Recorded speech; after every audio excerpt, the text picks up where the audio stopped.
desprendimiento del peronismo. Pero está Amalia Granata, le agradecemos que nos haya atendido con tanto tiempo, con tan poco aviso, porque también expresa una voz que tiene que ver con, o sea, no puede ser que haya un feminismo y una política supuestamente de género para algunos, y acá no se diga ni mu. Amalia, buenas noches, gracias por compartir en Más Nación junto a Pablo Rossi y todo el equipo. Hola, ¿cómo te va? ¿Cómo están? Buenas noches. Buenas noches. Mira, es un poco por lo cual me tildan todo el tiempo de antiderecho, de odiar a las mujeres, y es justamente que vengo luchando por este feminismo falso y selectivo que se compromete con causas que tienen que ver solamente con su militancia. Incluso mi propuesta desde hace mucho tiempo de que el próximo gobierno cierre el Ministerio de la Mujer tiene que ver con las prioridades y los gastos. Ojalá vieran cómo viven ciertas mujeres, en qué condiciones ciertas mujeres y ciertas niñas, para que revean el gasto enorme en pavadas que están haciendo estas militantes, ¿no? Y que además toda su gente contratada es militante. O sea, si no pensás como ellos, no tenés un cargo en el ministerio. Y esos cargos son utilizados justamente para hacer política y mantener a la militancia de una minoría que no resuelve absolutamente ningún problema de ninguna mujer. Bueno, mira, Amalia, justamente a propósito de esto, hoy hablaba Yelén Massina, la ministra de la Mujer, sobre este caso. Mira. Quiero también derribar la falsa idea de que estamos calladas y sin hacer nada.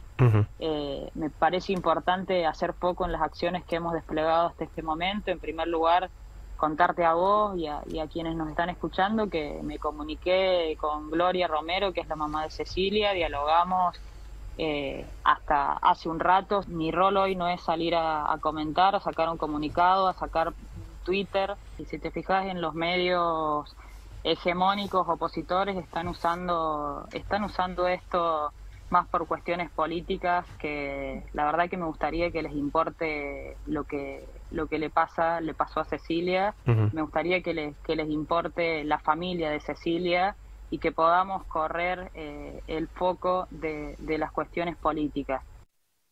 No. Claro, ¿no? Claro. Con Maldonado, que era mentira, era un gobierno, Patricia Bull, en el medio de las elecciones, la querían voltear. Pero lo que esta mujer ignora, esta funcionaria pública ignora, debería irse ella, cuerpito gentil, y presentarse en la Plaza de Resistencia, porque la gente está pidiendo que el periodismo vaya allá. La gente está dejando, no nosotros, nuestros compañeros que estén allá, la madre Karina, la abogada, señora Massina, la abogada que es prima de la madre, nos pedía por favor que permanezcamos allí porque para que no se caiga era la garantía para que esto diera luz. Ahora quieren permanecer calladitos. Mirá lo que ella dice, que no es momento de salir a tuitear o de salir a hacer declaraciones, pero si esto le hubiera sucedido a algún militante o de Juntos por el Cambio o del espacio de Milei, ella es la primera en salir a tuitear, a hablar y a bardear o a tirar responsabilidades porque no son del espacio de ella. Ahora, cuando es un senador que viola a la sobrina, cuando es alguien que pertenece al espacio de Capitanich, cuando es de los propios, mudas, un silencio que aturden. O sea, la ministra ahora salió a dar una entrevista en la radio porque no le quedaba otra, pero no es de su agrado salir a hablar de alguien que está vinculado a su propio espacio. Claro, siempre están mudas. Fernando, lo primero que tenés para decir de esto, de lo que estamos hablando.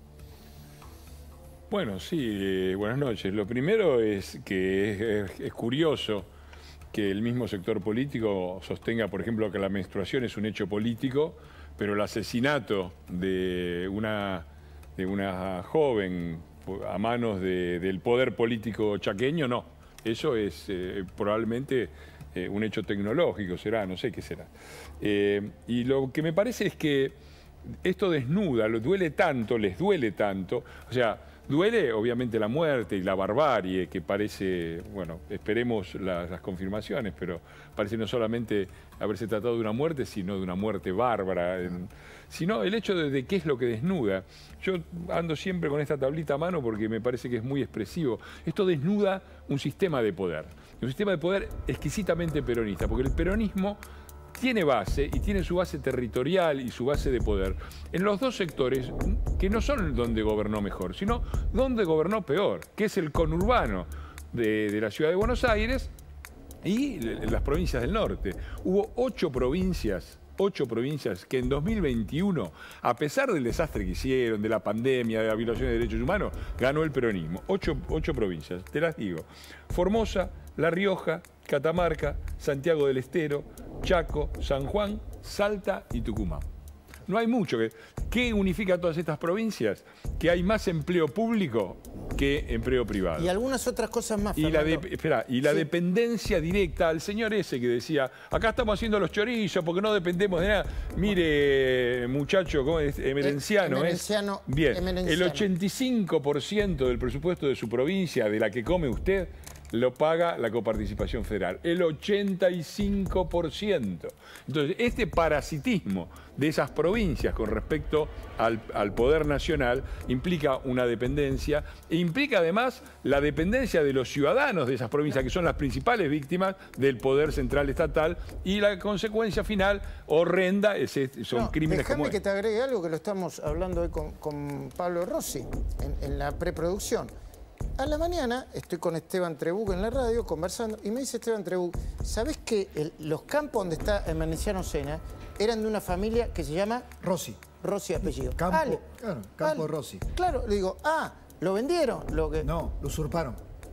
Vamos de nuevo, o sea, con una naturalidad... La construcción del poder político de Emerenciano Sena fueron las usurpaciones y el ducto millonario de fondos que le pasa al Estado. Hoy mostrábamos por colegas chaqueños, cobra 3 cargos docentes la mujer de Sena y él cobra un cargo docente. Son empleados públicos chaqueños. Es parasitismo estatal por 2 vías. Pero esto se conecta, y me gustaría, ya que lo tenemos a Enrique acá, con algo más estructural, porque lo que bien dice acá Fernando, cómo se construye esto. Hay una coparticipación federal, hay un ducto de fondo que parece sagrado para sostener este tipo de feudo, Enrique. Sí, claro. Bueno, primero está la organización que genera el poder a través de la intermediación de los planes sociales. Porque si los planes sociales fueran directamente a la gente, y no tuvieran que aparecer estos intermediarios, ese poder que construyó este señor, independientemente de lo bárbaro de un asesinato, ¿no es cierto? Ese poder que construyó este señor no se hubiera construido como muchos de los poderes que hay de gente que sirve de intermediario, digamos, en este contexto. Entonces, lo primero que está claro es que este sistema de asignación de fondos que se vio con el caso Milagros Salas, que se ve en todos los casos, es un Sueños sistema compartidos, Joclender, es un sistema perverso y mal diseñado y que no le llega a la gente finalmente, porque la gente termina siendo rehén de esta historia. Negocios. Por supuesto que sobre esa estructura aparece lo que ustedes dicen, que es el tema de la coparticipación federal, que Argentina debería haber replanteado en el 96, nunca lo replanteó, porque la conservación federal tiene un diseño, otra vez, perverso. ¿En qué sentido? En que necesita unanimidad. Entonces, cuando se hizo la reforma constitucional con el Senado, hoy para cambiar las cosas necesitas unanimidad, o si no, el que tiene que ceder es la nación, como pasa en los casos que pasó, y repartir de las provincias. Entonces, todo eso requiere un cambio de régimen, que nosotros insistimos en eso, porque si no haces un cambio de régimen en serio, con los incentivos para que las provincias incentiven el trabajo privado, baje el sector público, etcétera, no tenés solución. Esto va a continuar. Independientemente de la barbaridad de este asesinato. Bueno, ahora, fíjate, recién hablaba de perversión en la distribución de fondos. Fíjense si puede haber algo más perverso que esto. Capitanich acaba de cerrar la campaña electoral. Yo les pido, por favor, que escuchen y vean lo que acaba de decir. De una manera automática de excluir a las personas involucradas, porque nos asiste una ética al servicio de la acción política. Nosotros diferenciamos muy bien este hecho acaecido de la estrategia de manipulación política tendiente a vincularnos a nosotros como gobierno en una operación mediática de redes sociales y de noticias falsas que es absolutamente inadmisible para la democracia pluralista, para la libertad de expresión y para el respeto irrestricto de los derechos políticos de todos los ciudadanos y ciudadanas. Cuando dicen Coque y Capitanich, cómplice del femicidio, en publicidad paga en YouTube y en redes sociales. Publicidad paga. Lo hacen con ensañamiento, con odio, de carácter visceral.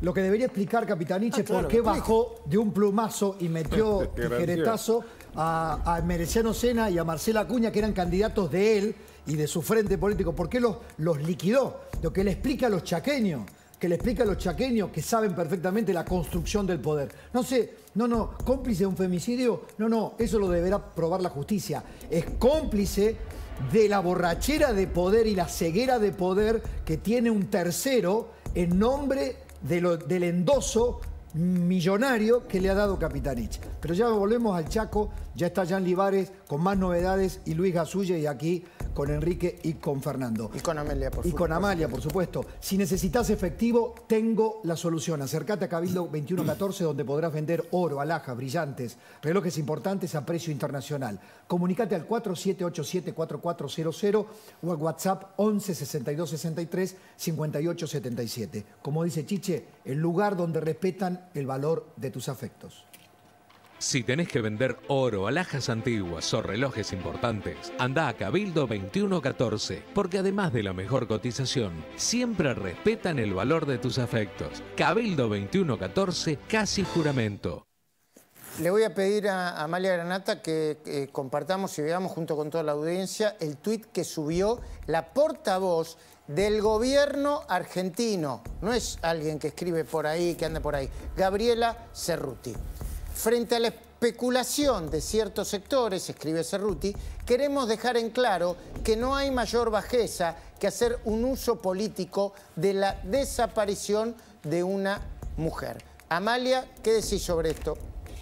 No, bueno, que si lo sabrán ellos, a ver, si ellos son expertos en el uso político de ciertas cuestiones. Cuando pasó el caso de Maldonado, la señora salió con un cartel haciendo uso político de lo que había pasado. Ellos son expertos en esa materia, por eso comprendo que su inconsciente la haga escribir ese tuit a la portavoza, que un poco también su rol, porque ella es como un poco básica en todo lo que hace o lo que dice, su rol es ese, el de provocar, el de hablar sin parar y no decir nada, porque cuando la escuchamos a la mañana, cuando sale a hablar, habla, que te marea, pero cuando te detenés a realmente pensar lo que dijo, no dijo nada. Ese es un poco su rol, ¿no? De provocación y de hablar sin decir nada. Lamentablemente, cobrando un sueldo enorme, tenemos a esta impresentable, porque es una impresentable, que la verdad que hace una política muy que atrasa, ¿no? ¿Podemos ir al Chaco? ¿Están Luis y Jan allí nuevamente? Estamos, Pablo. Sí, Luis, bueno, pregunta para Luis Gasulla. ¿Cuál es la lectura política que se hace sobre este caso, independientemente que tengas un último dato, porque recién terminó de declarar Melgarejo y por ahí pudieron conversar con alguien más? Luis, hay muchas lecturas y miserabilidades de la política. Por ejemplo, ¿qué decían algunos investigadores sobre lo que declaró Melgarejo? Melgarejo da a entender que hay que buscar en el basural más grande del Gran Resistencia. Y el basural no es lo mismo que la chanchería. ¿Por qué? Porque le preguntaba a los investigadores. Y porque la chanchería es Capitanich. Claro. El basural es el intendente de Resistencia. ¿Entendés cómo es la jugada? Bueno, pero ¿qué es lo que sucedió realmente? ¿Dónde está la verdad? Y la verdad está cuestionada porque están tratando de desviar todo el tiempo para tener un pequeño negocio político de cara a una elección el domingo, en el que están todos preocupados por lo que pueda pasar, porque hasta hace minutos la consigna era no hay que ir a votar. Y esa consigna también era alentada por Capitanich, que le conviene que la gente no vaya a votar. Ah, claro. Obviamente. Claro. O sea, que lo que se está haciendo acá es un trabajo para tratar de desviar la prueba, desviar la investigación, confundir. Esto se vio, esto fue clarito, lo conozco bien, del caso María Soledad Morales. Luis. Vos lo cubriste, por supuesto, ¿no? Sí. Digo, esto es de manual. Están tratando de, para esconder un elefante, meter una manada de elefantes, cosa de que al menos ganar tiempo hasta la elección. Esto es lo que están diciendo ustedes. Jan. Sí, porque, mirá... Sí, Pablo, sí, Luis.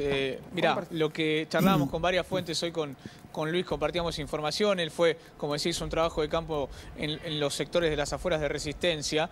Y por lo que yo pude hablar recién, con lo que terminó de decir Melgarejo, es... Algunas fuentes judiciales no le creen. ¿Sí? Quiero ser franco con esto, porque... No coincide con lo que yo les decía, vuelvo a reiterar para aquellos que recién se suman. A ver, perdón, lo que acaba de decir Jan, Melgarejo no coincide, Luis, con las ubicaciones. Entiendo, entonces ¿podría ser parte, Melgarejo, de esta operación política para patearlo para adelante, confundir, lograr que el domingo eventualmente Capitanich gane las PASO y otra cosa mariposa? Y además que el lunes o martes tengamos novedades claras en la investigación, Luis. Eso es lo que teme parte de la familia también que pudimos charlar. Claro. Que pasen las elecciones y recién ahí se sepa bien fehacientemente qué pasó con Cecilia. Por eso estas dilaciones en la investigación. Por eso de repente aparece en el basural, pero si no hay ninguna ubicación, si nadie fue para allá, ninguna antena captó el celular de nadie. Ni de Obregón, ni de su mujer, ni de Sena. Entiendo. Fernando, no se vayan, por favor. ¿Dónde se tiene que parar ¿Dónde te pararías vos como oposición acá? Porque algunos dicen, no se aprovechen. A ver, parte de la oposición no hizo más campaña política. ¿Dónde debería? En Chaco, ¿no? ¿Dónde debería pararse? A mí me parece que hay algo que sacar como lección general, porque yo escucho muchas críticas a Juntos por el Cambio, muchas son apropiadas, o críticas al anterior gobierno. Ahora, esta oposición es una oposición política y el anterior gobierno era un gobierno. Hay una diferencia esencial entre un gobierno que te puede parecer bueno, malo, regular y una mafia. Porque es muy grave. Esto es tremendo, es que lo que pasó no puede pasar más. Pero pasó lo de María Soledad y anda a ver cómo está todavía esa provincia, ¿no? Y acá el 48% de los argentinos, de los votantes argentinos, votaron a un gobierno cuando ya había pasado el asesinato de Nisman y el pacto de impunidad con Irán, y había pasado lo de Once, había pasado lo de La Plata. Bueno, a mi entender el caso Maldonado, que terminó siendo falso, afectó bastante. Todas esas barbaridades que habían sucedido no fueron óbice, no fueron obstáculos para que el 48% lo votara. Y acá tiene que haber un punto central, porque si no entramos en esa cosa del enojadito, que me enojé porque me subió esto. Yo no quiero defender a la oposición ni al anterior gobierno. Ahora, yo he paseado en la sociedad argentina, he hecho de todo. He sido camionero, entrenador de voleibol, profesor, universitario, he hecho de todo y conozco bastante ampliamente la sociedad argentina. Yo no veo una diferencia esencial entre cómo es la sociedad argentina y cómo es la dirigencia opositora. No. Pero veo un salto tremendo entre la sociedad argentina y estos tipos, estos delincuentes como Capitanich, como Cristina, como Delía. Digo, entonces, por favor, saquemos quien crea que él va a estar a salvo y sus hijos van a estar a salvo votando a estos delincuentes, votando a esta mafia, y se equivoca y todos los días se está demostrando. Bueno, y tampoco quiero dejar de poner en este análisis el tema de la inflación y la economía. Es como si, viste, pasan tantas cosas. Mira, es muy bueno lo que estás planteando, porque, digamos, a la oposición o a un gobierno no peronista, creo que una inflación del 114% acumulada, yo no sé si las variables estarían tan tranquilas. Los argentinos, cuando gobierna el peronismo, comemos polenta. Cuando gobierna la oposición, queremos flan, como dijo Casero. Claro. Algo para decir antes de ¿cómo se sostiene, digamos, la expectativa de un ministro la expectativa electoral de un ministro de Economía que tiene esta inflación? No, lo que se sostiene es que viene otro gobierno. Eso es lo que sostiene la expectativa, porque faltan 5 meses y va a venir otro gobierno, y hoy los que saben dicen que el otro gobierno va a ser distinto de desde el punto de vista del signo político. Pero acá el problema central es que el orden es inverso al que plantea el gobierno. Acá es la economía la que llevó a esta crisis política, y la economía es previa a esta situación. Ahora, por supuesto, después de las PASO vendrá la etapa política de la economía, pero hoy estamos en un problema netamente económico cuya estabilidad entre comillas, estamos hablando de 8% mensual de inflación, no podemos llamar a eso estabilidad, pero digamos que no desborda aún más, porque está la expectativa de que falta poco para que esto cambie. Y con un caso récord, si se produce, con un ministro de Economía que si se convierte en candidato a presidente, entra al Guinness de los récords, con la inflación que hay. En segundos volvemos con toda esta mesa de lujo y obviamente con Chaco. ¿Querías decirme algo? No, dale. El Trujillero reloj.